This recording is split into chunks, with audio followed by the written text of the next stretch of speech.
Good evening दोस्तों, मेरे प्यारे बच्चों, कैसे हैं आप लोग। मुझे उम्मीद है कि आप सभी लोग ठीक होंगे, स्वस्थ होंगे, तंदुरुस्त होंगे और आप लोगों ने अपनी तैयारी भी शुरू कर दी होगी। पुनः जिन लोगों का जो मैं आप लोगों को कहना चाहूँगा, जिन लोगों का सपना ऐसा ही बनने का है, वैसा ही बनने के सपने को पूर्ण करने के लिए अपने पूरे तन मन धन से अपने कार्यक्रम में लग गए होंगे। अपना कार्यकुलम भी आप लोगों ने बना लिया होगा।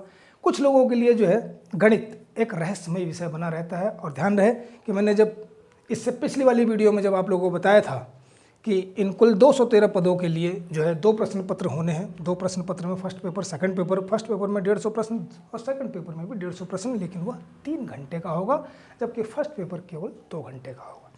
मैंने आपको बताया था कि जो कहाँ कम मेहनत करके ज़्यादा मार्क्स लाए जा सकते हैं, तो मैंने आपको कहा था कि जो है हिंदी, जहाँ पर कम मेहनत करके हिंदी आप लोग लंबे समय से पढ़ भी रहे, तो जहाँ थोड़ी सी और मेहनत करके जो है आप लोग 100 में से ज़्यादा नंबर ला सकते हैं, इवन 95 तक भी ला सकते हैं। रही बात तर्कशक्ति की, तर्कशक्ति जो है आप लोगों ने पहले भी जो आरओ का एग्जाम दिया था, तो उस समय आप लोगों ने सब लोगों ने तैयार किया था। लेकिन एक बार पुनः अगर कुछ कमी छूट गई है तो वो भी आप पूरा करके जो है आप लोग तर्कशक्ति को भी 50 में से 50 मार्क्स ला सकते हैं। खूब कम भी अगर हुए तो भी 45 मार्क्स आ सकते हैं। सेकंड पेपर की बात करें, यह भी 150 क्वेश्चन का ही है, लेकिन 3 घंटे का पेपर है, जिसमें 75 क्वेश्चन मैथ्स के और 75 क्वेश्चन जीके के होंगे। जीके आप लोग लंबे समय से तैयार कर रहे हैं, तो वो जीके तो आप लोगों का लगभग तैयार है, लेकिन आप लोग उसे पढ़ना ना छोड़ें। ये ना सोचें कि मुझे तो ये आता ही है, यानी हर दिन हर चीज़ों की तैयारी करें, कोई भी विषय छोड़े नहीं। इवन मैं तो आप लोगों को कहूँगा कि अभी से आप लोग करंट अफेयर्स पढ़ना शुरू करें। लगातार जो है देख रहे होंगे आप लोग, काफ़ी तेज़ी से घटनाक्रम बदल रहे हैं, और इन तेज़ी से घटनाक्रमों पर जो कुछ संवैधानिक जो चीज़ें हैं उनमें भी तेज़ी से घटनाएं घटित हो रही हैं। चुनाव आने वाले हैं, तो चुनाव से संबंधित बहुत सारी चीज़ें निकल करके आती हैं, और उन सब चीज़ों से जो है आप लोगों को मार्क्स मिलने शुरू होते हैं। पढ़ना वही है, सब कुछ वही है, लेकिन आप लोग नए के साथ जोड़ करके पढ़ें। यहाँ कितनी मेहनत कर लेंगे, कितनी मेहनत करें, पुरानी मेहनतें भी जोड़ ली जाए और अभी भी ज़्यादा से ज़्यादा मेहनत, अगर इसमें ज़्यादा समय लगाएंगे तो आप लोगों के मार्क्स केवल 75 ही हैं। 75 में से हार्डली आप कितना भी अगर होंगे तो 50 मार्क्स लेकर के आते हैं, जहाँ आप लोग कन्फर्म रहते हैं। लेकिन ये 75 जो हैं, थोड़ी सी मेहनत से 75 में से 75 भी लाए जा सकते हैं, यही मेरा कहना है। बहुत लोगों को गणित जो है कठिन लगती है, लेकिन गणित कठिन नहीं होनी चाहिए आप लोगों के लिए। गणित को मैं आसान बनाऊंगा। जिनको गणित नहीं भी आती है वो भी गणित इस तरीके से सीख सकते हैं। मैं तो कहता हूं कि अगर कोई 3री, 4थी, 5वीं क्लास का बच्चा भी है तो वो भी इस गणित को सीख सकता है। और यही वो गणित है जिससे कि आप लोगों ने देखा होगा 6ठी क्लास के लिए जो है जवाहर नवोदय विद्यालय, या जो नवोदय विद्यालय वाली जो सीरीज़ है, उसमें जब एग्ज़ाम होता है तो उस एग्ज़ाम के लिए जो है यही सारी चीज़ें पूछी जाती हैं। तो जब वो छोटे बच्चे कर सकते हैं तो आप लोग क्यों नहीं कर सकते हैं। मुझे पूर्ण विश्वास है कि आप लोग भी कर सकते हैं। जो लोग आर्ट साइड से पढ़े हुए हैं, जो लोग हाई स्कूल वगैरह तक भी जो है मैथ्स को प्रॉपर तरीके से नहीं पढ़ पाए हों, निराश ना हो, उनके लिए जो है उन्हीं लोगों के लिए ख़ास तौर से, और जो लोग तेज़ हैं उनके लिए तो ये विशेष ही होगा। तो उन सब के लिए मिलाते जुलाते जो है ये कार्यक्रम तैयार करेंगे। ध्यान रखेंगे, मैं गणित को आसान बनाने के लिए जो है इस चीज़ों को शुरू करने जा रहा हूँ। गणित आज हम लोगों का टॉपिक होगा, यानी मैथ्स।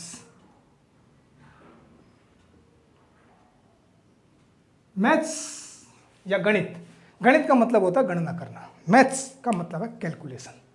कैलकुलेशन ध्यान रखें आप लोग, केवल और केवल, चाहे कोई सी भी गणित हो, अंकगणित, रेखागणित, बीजगणित, इवन ट्रिग्नोमेट्री, यह सब का सब सांख्यिकी जो है केवल और केवल कैलकुलेशन बेस्ड होती है। और इन सब में केवल और केवल 4 ही प्रकार की कैलकुलेशन होती है। कौन कौन सी?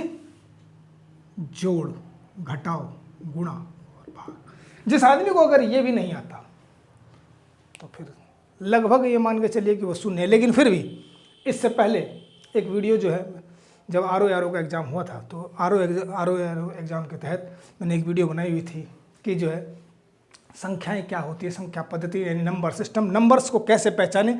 देखिए, कोई सा भी चैप्टर हो गणित का, यही 4 प्रकार की संक्रियाएं होती है, इसके अलावा 5वीं कोई संक्रिया नहीं होती। यानी ये 4 types of calculation, plus, minus, multiply and divide, इसके अलावा 5वीं कोई कैलकुलेशन नहीं होती है।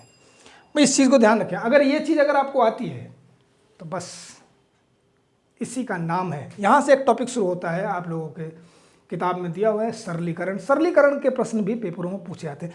जिसने सरलीकरण सीख ली बस उसके बारे में आ रहे हैं। जिसने सरलीकरण नहीं सीखी, यानी ये जोड़ घटाव गुणा भाग में पारंगत नहीं हुआ, तो जो है आप लोग पीछे हैं। अगर इनमें पारंगत हैं आप, जोड़ घटाव गुणा और भाग आती है आपको, तो मुझे लगता है कि कहीं कोई दिक्कत नहीं है। हाँ, कैलकुलेशन को फास्ट करने के लिए थोड़े से पहाड़े याद करने होते हैं, थोड़े से जो है आप लोगों को कुछ स्क्वायर्स, और देखो वो भी गुणा ही है, कुछ स्क्वायर्स और कुछ क्यूब्स भी आप लोगों को याद हो जाते हैं। मैं इससे पहले एक वीडियो बना चुका हूँ मैथ्स की, उस मैथ्स में जो है नंबर सिस्टम, यानी नंबर्स को कैसे पहचाने, कौन सा नंबर क्या है, उसके बारे में सारी डिटेल उसके अंदर है।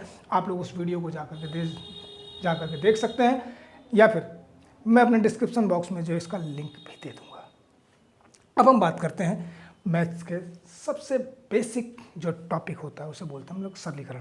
चैप्टर बहुत सारे हैं, वैसे किताबों में भिन्न भिन्न तरीके से दिए हुए हैं। यानी सबसे पहले संख्या पद्धति, उसके बाद दशमलव डेसिमल सिस्टम, उसके बाद जो है लसा मसा, तो उसके बाद जो है घातांक एवं करणी।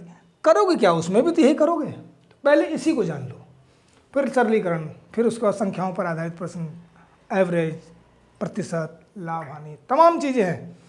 आप लोगों को जब ये समझ में आ गया तो इसका मान के चलिए कि आपको सारी मैथ आ गई है, सारी मैथ आ गई है। अब देखिए, इसे कुछ भी कह सकते हैं, यही बीज है और इसी से फल निकल करके आएगा। तो पहले बीज को जान लीजिए, बीज को जान जाएंगे तो फल आपको अवश्य मिलेगा। तो चलिए तो फिर यहीं से शुरू करते हैं। सरलीकरण इस भाषा को कहते हैं। सरल यानी इन चारों संक्रियाओं को कैसे सरल करके कोई ना कोई वैल्यू निकाल करके लेकर के आएंगे। सरलीकरण यानी सिंप्लीफिकेशन। सिंप्लीफिकेशन में यही 4 प्रकार की संख्याएं होती हैं। इसी को एक फार्मूले के नाम से जाना जाता है, जिसे बॉडमास कह करके पुकारते हैं। तो संक्रियाएं कैसे होती हैं, तो यही जोड़, घटाव, गुणा और भाग, ये 4 संक्रियाएं तो मुख्य हैं। इसके से पहले, इसके बाद होता है का से पहले होता है ब्रैकेट। ब्रैकेट 4 प्रकार के होते हैं, बार ब्रैकेट, स्मॉल ब्रैकेट, इसे करली ब्रैकेट कहते हैं, इसे मझला कोष्ठक भी कहते हैं। ये छोटा ब्रैकेट है, और ये बार ब्रैकेट को बार ब्रैकेट ही हिंदी में, या रेखा ब्रैकेट भी रेखा कोष्ठक बोलते हैं इसे हिंदी में।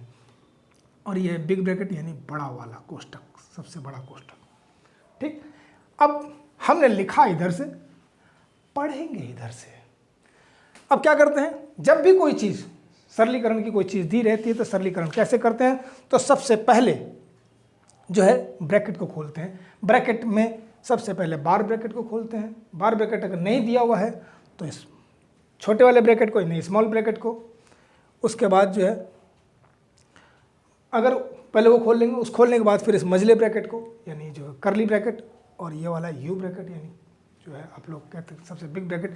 इस ब्रैकेट के अंदर संक्रियाएं क्या होती हैं, तो ये संक्रियाएं यही होती हैं, जोड़, घटाव, गुणा और भाग।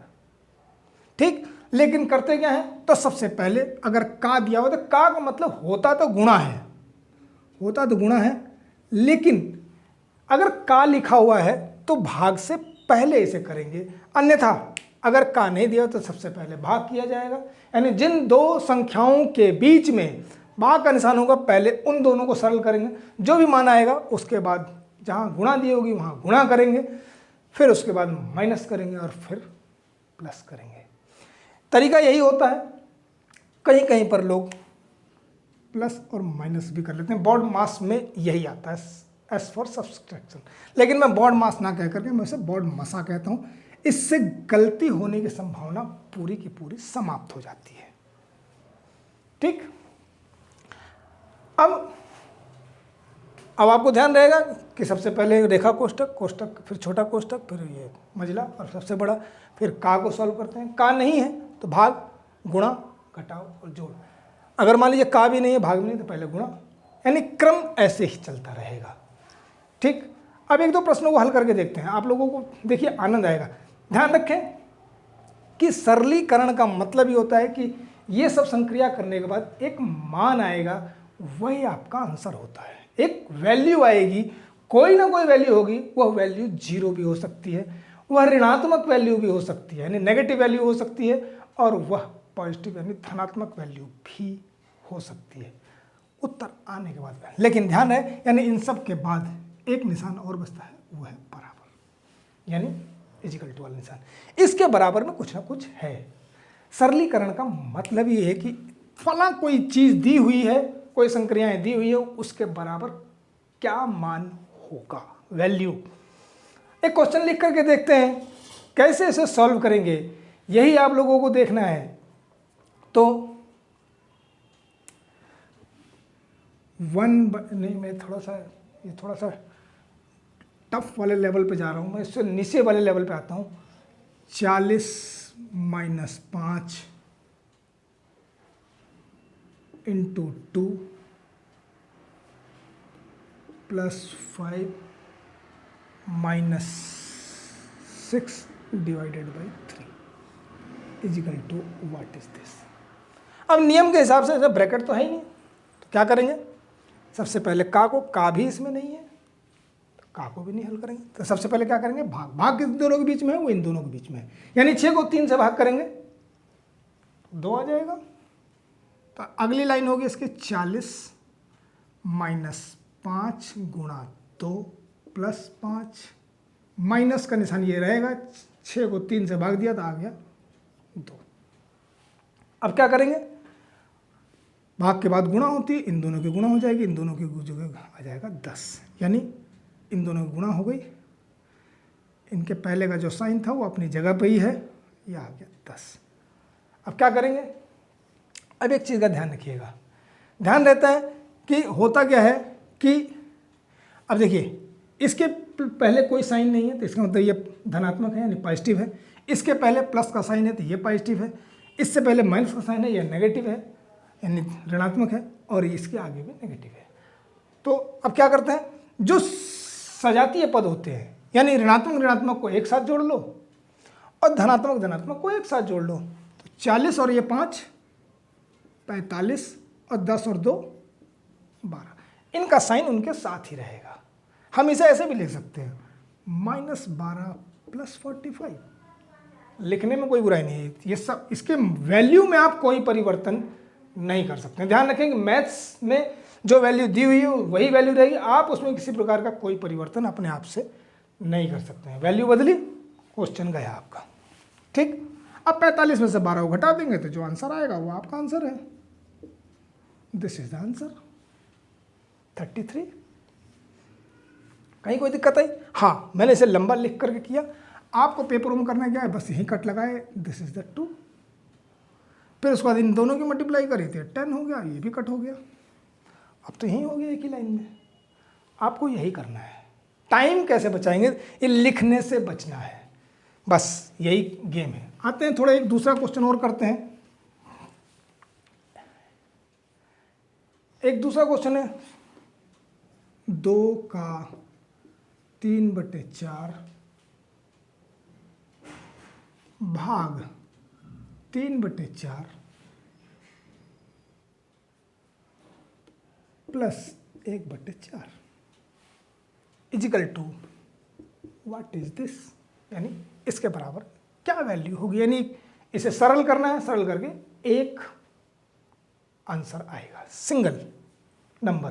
वो कैसा भी हो सकता है, वो धनात्मक होगा, ऋणात्मक होगा, या शून्य भी हो सकता है, या फिर वो भिन्न में भी हो सकता है, सिंपल भिन्न हो सकती है, या फिर वो मिश्रित भिन्न में भी हो सकता है।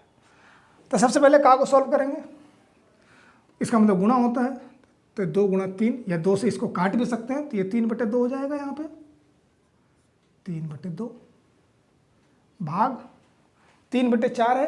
भाग को जब गुणा में परिवर्तित करते हैं तो 4 ऊपर चला जाएगा और 3 नीचे आ जाएगा, 3 से 3 कट गया, अभी प्लस 1/4 है। देखिए प्लस के निशान में और माइनस के निशान में कोई कटिंग नहीं कर सकते हैं, गुणा और भाग पर कटिंग होती है। देखिए जो लोग तेज हैं वो नीचे से नीचे इसे काट लेते हैं, ऊपर से ऊपर काटते हैं, यहाँ पर वैसे ही कट जाता है। लेकिन यहाँ पे तो आंसर हमारा ये था 3/2, तो 3 से 3 कट जाता, 2 से इधर डिवाइड हो जाता, तो 2 बच जाता है यहाँ पे। ठीक, तो इस तरह से चीज़ें चलती रहती हैं। 1/2 होता है, फिर मल्टीप्लाई में आता है, सारी चीज़ें वही निकल करके आ जाती है। अब करना क्या है, ये हो गया का से जब हमने मल्टीप्लाई करी तो 2 दूनी 4, 3/2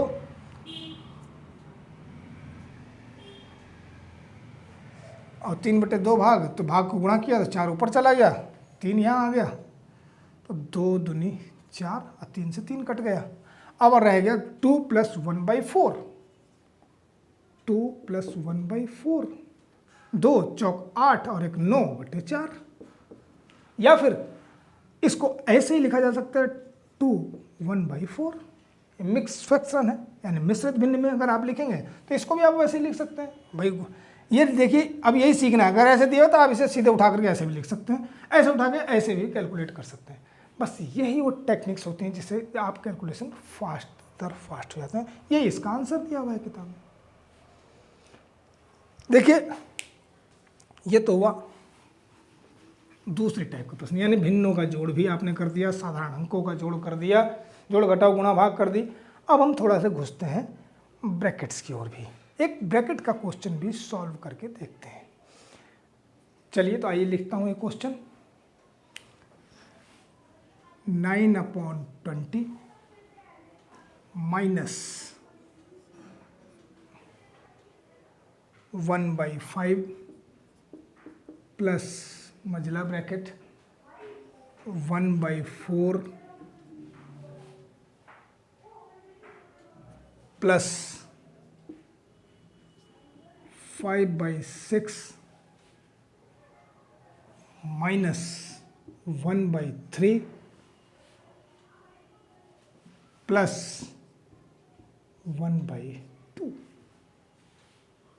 ठीक, ये ब्रैकेट बंद और इसके ऊपर एक बार ब्रैकेट भी है।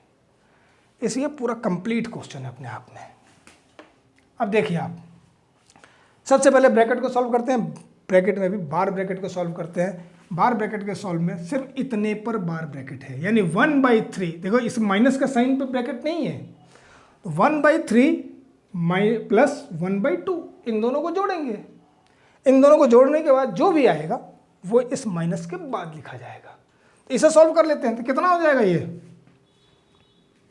इन दोनों को जोड़ेंगे तो आ जाएगा 5/6।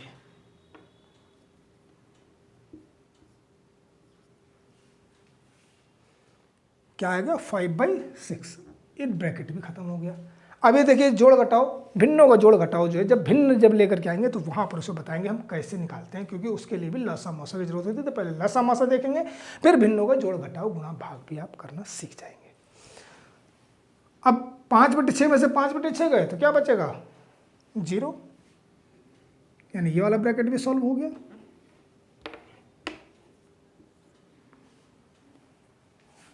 और यहां पर अभी ये वाला ब्रैकेट लगा हुआ है, ठीक, और ये वाला ब्रैकेट भी लगा हुआ है।